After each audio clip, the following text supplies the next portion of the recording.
fucking DeBarge family, that should die under the jail.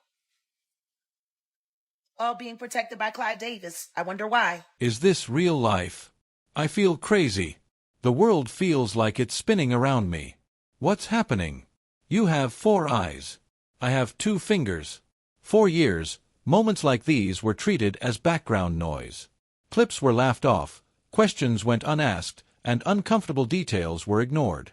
The industry moved on, choosing silence over scrutiny. But now, with 50 Cent's new documentary, the timeline is being re-examined. What once felt like distant rumor is being pulled back into the light. At the center of this conversation is Diddy, a man whose influence shaped careers, and Justin Bieber, a child star who entered that world far too young. This isn't about short clips or online speculation.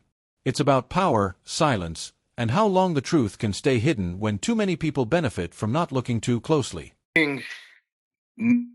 At all that you were watching this documentary that was new information to you? New? Yes. No. From the history of Puff, him coming up, anything new? No. There was nothing new for me. There was nothing new for me. 50 isn't just as bad as Diddy. 50 actually has a heart. He's a lovable thug. You know? Somebody should ask Soulja Boy how loving he is. He's very loving. All that time they spent together and the way he believed in him. Oh my God. They were almost inseparable. Truth is, Curtis is a swish. Been a swish for many years. Everyone knows it. The reason why I haven't got behind Curtis Jackson is because the only reason he wants them out of the way is so he can take over. Justin Bieber's rise was presented as a modern fairy tale, but beneath the success lay an uncomfortable reality, a minor navigating adult power structures without clear protection. Archival footage and interviews reveal Bieber being placed in environments where access, influence, and fame took priority over age-appropriate boundaries. These situations weren't hidden, yet for years they circulated quietly, brushed off as quirky celebrity culture instead of being questioned as serious institutional risk. This isn't about pointing to one specific incident. It's about normalization, about how an entire industry learned to look the other way. When childhood is exchanged for access and opportunity, the real question becomes, who is held accountable for the cost? And now they got an even bigger one, named Curtis Jackson. They should check the EPA report since he's been there and the toxic waste he's been allowing to be dumped around the property of Millennium Studios for cheap cash. And I'm not saying allegedly, Curtis. I know what you've been doing. You don't get no about what happens to those people in that town, but I do. I just wonder how you like that man I sent you. Because he really didn't think you was going to go for him.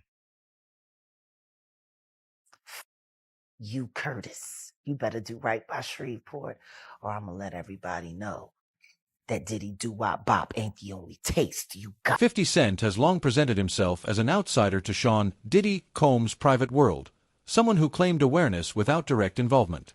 For years, his statements were dismissed as personal rivalry rather than taken seriously.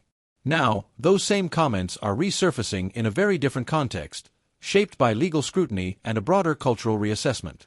This doesn't automatically validate every claim, but it does change how intent is viewed. Warnings can exist long before evidence becomes public. The implication is uncomfortable. When criticism comes from an adversary, it's easier to ignore. The real question is, how many early warning signs are lost simply because the messenger is inconvenient? Recently walking into somewhere and they asked him about Diddy and he said who? Is that old age, or does he not? They're not in the same world, or they're in the same world but they're not cohorts. He's definitely been his ex. Oh, okay. I would call that the same world. Okay. Pretty intertwined. And for him to say Diddy who is his way of saying, I'm not talking about Sean anymore. Maybe he's been playing cozy with the other Sean. Maybe he just got him another Sean. Diddy's influence reached far beyond music.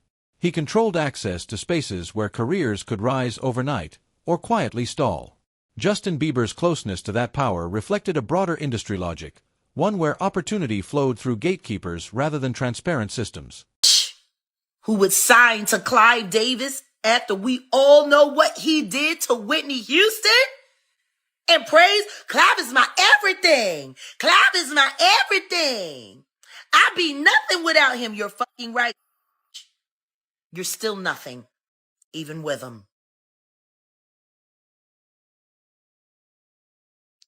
Like, why does nobody want to be honest about this? Why is everybody so hot? Why do we want to believe? Yeah, she sacrificed her family, and I ain't saying allegedly. I'm going to go talk to that. I've always wanted to talk to him. The concern raised by observers isn't only about what may have happened behind closed doors, but about why public oversight was missing when career advancement depended so heavily on proximity to power. In systems like this, boundaries become negotiable. The question then becomes, who is truly empowered to say no, and who bears the consequences for refusing? Who's the worst celebrity like that you've been around is like the most full of sin? I know no sin is greater, but like just was like, damn, this Clive Davis. Devil incarnate. Clive Davis. He Janis Joplin. He blackmailed Betty Wright so she wouldn't tell anybody that he Janis Joplin. He killed Whitney Houston.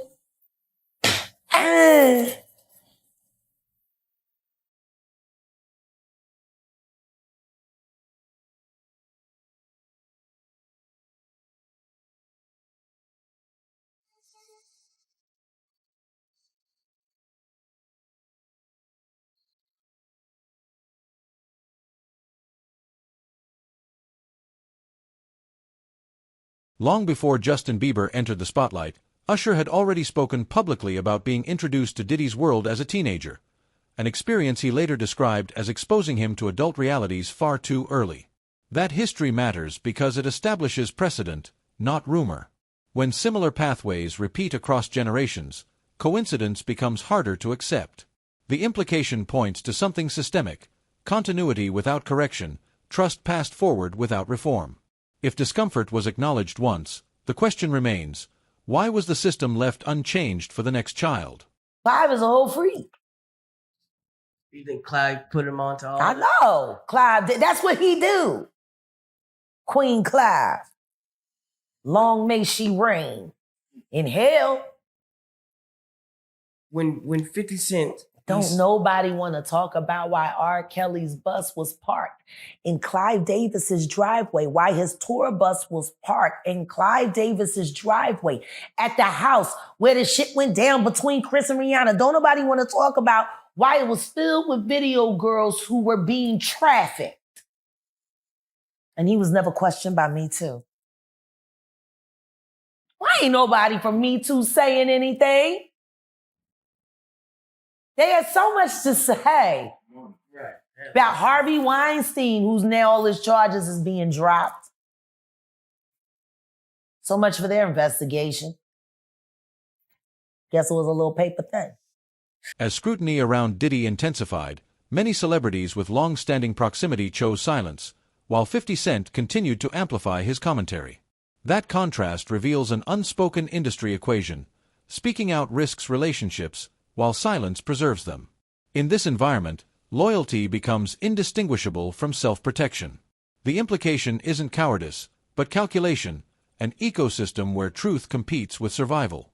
When staying silent becomes the safest option, the question remains, does accountability still have a place? A million things I could tell you. There were a lot of fights at those old rap shows. What I can say was, he was the peacemaker. Period. Didn't nobody want to feel what he had to give. And he was never quick to give it. He gave a word, and that was understood. And it was the confidence that was built around his character that made Bad Boy so feared. You know what I mean? Because ain't nobody want what he had or the people he could call. to back up what he said. That gave Bad Boy a presence not to be fucked with. You know, Death Row had Suge, but Suge was the CEO. Diddy wasn't that. Yeah. But he had Gene, see. And Gene kept him honest. Like, you got to remember, all of these people been knowing each other since high school. We talking back in the day. You know, even out, like, when people don't even realize, like, I'll Be Sure and Pete Rock, they're best friends, yo. Right. They went to high school together. They've been best friends since 10th grade. People change a lot when money and circumstances come into the way. How a person acted in the 10th grade is going to be very different than how they act with $500 million and an axe to grind. You know what I mean? Like, it's a different person. Oh, God. Did you see him with Little Rod working out? Oh man, that was While they were on the come down from all of the pharmaceuticals and all of the weirdo behavior and all of the alcohol, watching TD Jakes.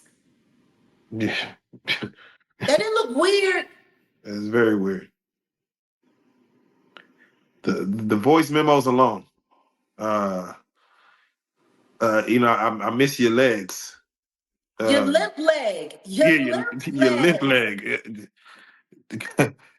Damn. Not legs. Your limp leg. LEG. Yeah. Jeez.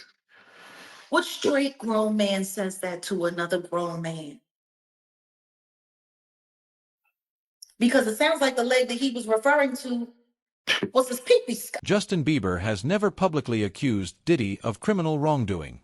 However, his later reflections on anxiety, loss of control, and emotional breakdown add complexity to any simplified narrative. He has spoken about being overwhelmed at a young age, surrounded by adults with competing interests and lacking the tools or support needed to protect himself. That's as wild as it gets, man.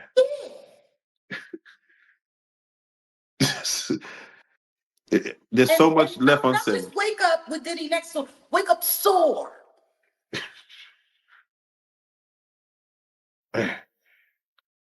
But I'm tripping, all right? I'm tripping. I mean, that's what the whole world went around saying. I'm tripping. Okay. When you see the Eric Sermon discussion about Misa, and you know, it seems like Diddy's just out there to take, you know, everyone's girl. It seems like, you know, if you got I want. The implication here isn't legal, it's human. Trauma doesn't always come with a formal accusation. Sometimes it appears years later as damage that never had a name. If harm is systemic, why do we insist on a single allegation before we're willing to acknowledge it? They didn't portray her at all. Yeah, they didn't. That's the thing. They didn't portray her at all. She was spoken for by Kalima. That was interesting to watch. You don't think? Kalima's testimony? She was probably the most pitiful witness they brought up to speak about all of this in the entire thing. Kalima? Wait, why you say that? She was emotional. She was emotional? That's what you call it? That's what I'm trying to call it. Capricorn Clark was emotional. I'll give her emotional. I'm sitting there looking at someone, in my opinion, who appears to be struggling with a substance issue, trying not to fall apart on camera. Meanwhile, nobody paying attention to the fact that she's sitting there afraid to really say anything at all because she's in the middle of a custody battle. And she's trying to get her kids back. And she's got to be careful of whatever she says because it could make it impossible for her to get her kids back. Did nobody pay attention to that? Yeah, no, she said she wanted $5K from Diddy. And And she wanted 5K from her former bandmate and a billionaire. And he wouldn't even give her 5K to help her get her kids back. When Diddy's story entered federal court, the conversation shifted from rumor to documented process. Charges, rulings, and legal procedures narrowed what could responsibly be claimed, while expanding what could be examined at an institutional level. Courts address specific actions, not culture, leaving broader questions unanswered. The implication is stark: legality does not automatically equal morality, and legal outcomes do not erase structural harm. When a courtroom closes a case, does it also close the conversation? Nobody's talking about who her husband is and who her husband is to Diddy. He's one of Diddy's #1 minions. Oh yeah, no, that's news. He's a loyalist. He is a Diddy doo-wop bop.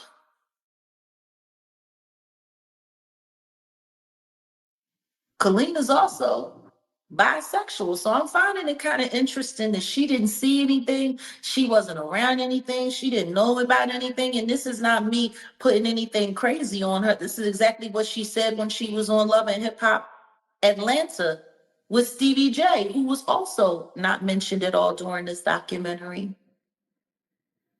Because Stevie J was living at the Star Island house. Tell me something, how do you have all of that stuff about Little Rod and there's no Stevie J? Because there was some of the footage that Little Rod has shared with this documentary that he shared with nobody else that he did an interview with, and none of that made it into the trial. There's images of him with French Montana and the Diddler on the yacht. Yeah. But nothing of Stevie J. Surgically removed. Isn't that wild? Yeah, yeah. See, Stevie J not around. Not at all. Not at all. One of Diddy's main producers throughout the years. And I'm not sure. I haven't bothered to check because I never really had any need or want to care to pay attention to the Love album. Stevie J don't have no credit on that project at all. Heard some of the girls that, hooked up with Diddy throughout the years, and when they would come to his house and they would walk in the door and he would ask them, so how do you feel? You made it. Like just being around him. But then again, when you listen to some of the way that he was referring to himself, like talking about he can only compare himself to the Son of God, and it's been so long. So I forgot how to get to my tone, and I've been rapping so long and listening to myself that I forgot how to be myself. And it's like watching, I don't want y'all sitting here looking like watching Jesus walk on water. Learning how to walk on water, like. Yeah, no. Even the fact that he told everyone, y'all are rock stars, y'all are hot. I'm the level of hot. So he's saying, don't ever think you're bigger than me when I'm in the room. I'm like, just that thought process is. No, just not even that. He was like, y'all hot and I'm lukewarm. Y'all not don't think I'm gonna sit here and let y'all be hot while I'm lukewarm. That's what he said. So basically what he was saying is y'all not doing enough to turn me up. Don't think that I'm gonna let y'all look good and y'all don't work harder at making me look good. But he's referring to himself as God? As the Son of God? Like, I don't know what people. The intersection of 50 Cent, Diddy, and Justin Bieber points to a broader truth about celebrity systems. Power rises to the top. Risk is pushed downward. Accountability arrives last. Youth is marketed as authenticity. Access is reframed as mentorship. Silence is rewarded as professionalism. This isn't a story of certainty, it's a story of recurring conditions. And when the same patterns continue to produce harm, the question becomes unavoidable.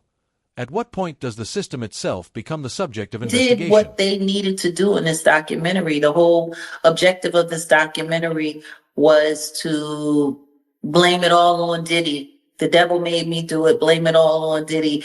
And the rest of the industry is nothing like this. Like when Curtis Jackson sat there in his interview with Robin and sat there and said, I did this because I don't want people thinking that the hip hop community is okay with this kind of behavior.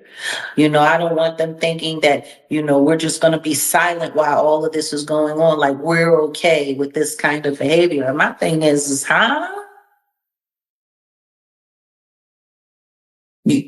so now you speaking for all of hip hop, and all of hip hop is uncomfortable with this.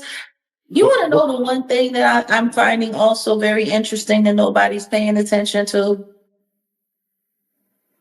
The presence of that pyramid. That the same thing that the Rock Nation likes to put up, the same hand symbol that the sororities and the fraternities like to use. I'm not going to emulate it because you know exactly what it looks like. Yep. The pyramid sign that Diddy was wearing that around his neck. You want to know what I found funny? That there were a bunch of YouTubers that were at that courthouse that were wearing that same, it was a much smaller version, but that same symbol. Yeah. I think, and that's the part of this story that makes it possible for people, I think, to graze over the reality of all that's going on. If you just look at it from the salacious celebrity stuff, from pop culture media, so-called this new media, and I'm really not liking that term, this new media, because what it really sounds like is the name of a gang. Like the media is media.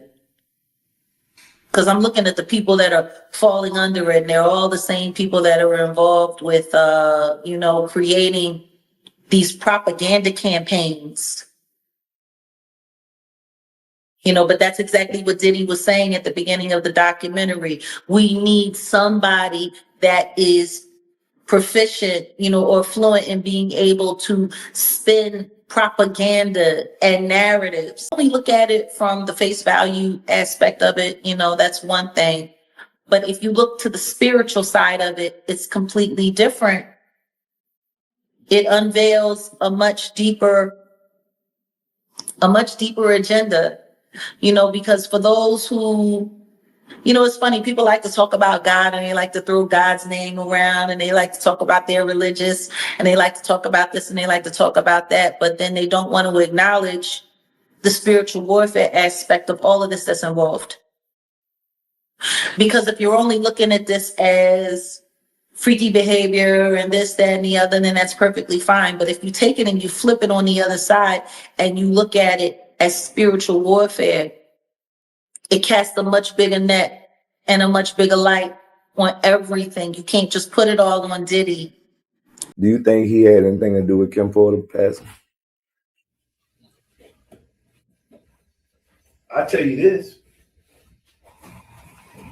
On the 16th, it's in my new book. You remember when they say Cassie said that her friend got dangled over a balcony? Mm-hmm. It was on the 16th. And on the 18th, Kim Porter passed. 2 days, something like that.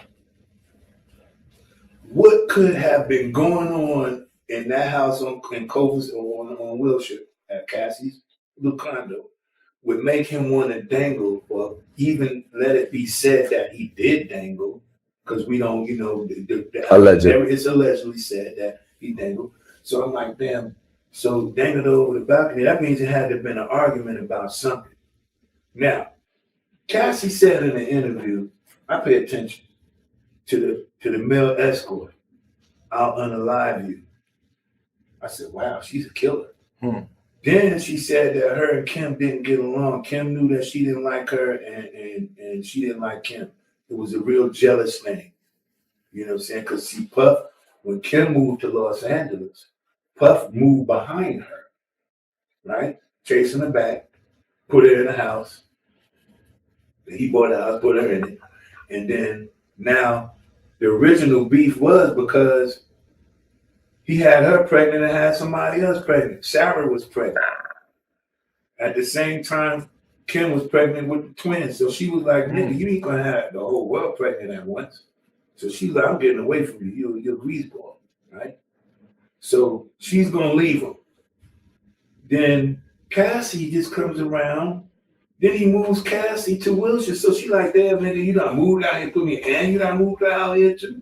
And I'm trying to get away from you. I want to know, as I'm sure we all want to know.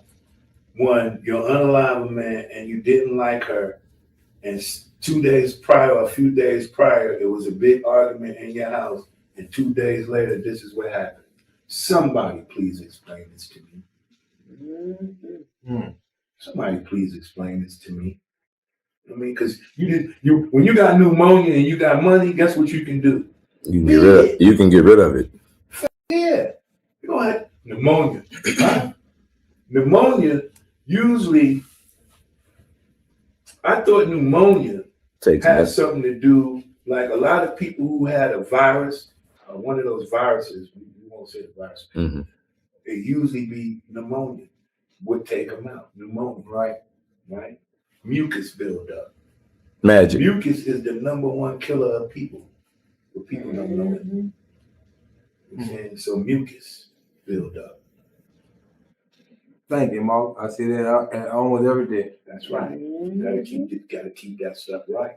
So then you look at pneumonia, you look at the things that come, the underlying things that come with it, you be like, wow, this gotta be a little bit deeper. You know, plus a lot of people move to Los Angeles once they find out certain things, because Los Angeles is a great place to be to get treated. People went to his parties and said they caught something. You know, there's one dude right now, Cassie running from him right now. She avoiding the lawsuit. Man, she doing the TK. She doing TK like a motherfucker. She running. Do you think she should have been charged as a co-conspirator? I ain't never understand none of their charge, because I'd be like, damn, I used to do the same shit. You know, so I say never put my hand on no woman, but I bought some girls. I bought some stuff before. I bought some coochie. That shit.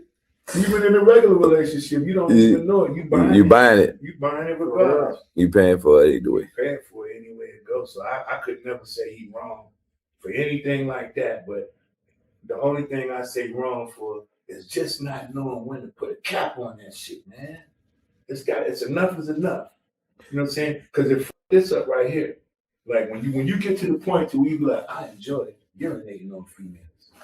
You be like, what's sick? Is that? You sick. That means you enjoy humiliating people. Same way you wanted me to put on a little clothes and go to Morocco. Damn. See?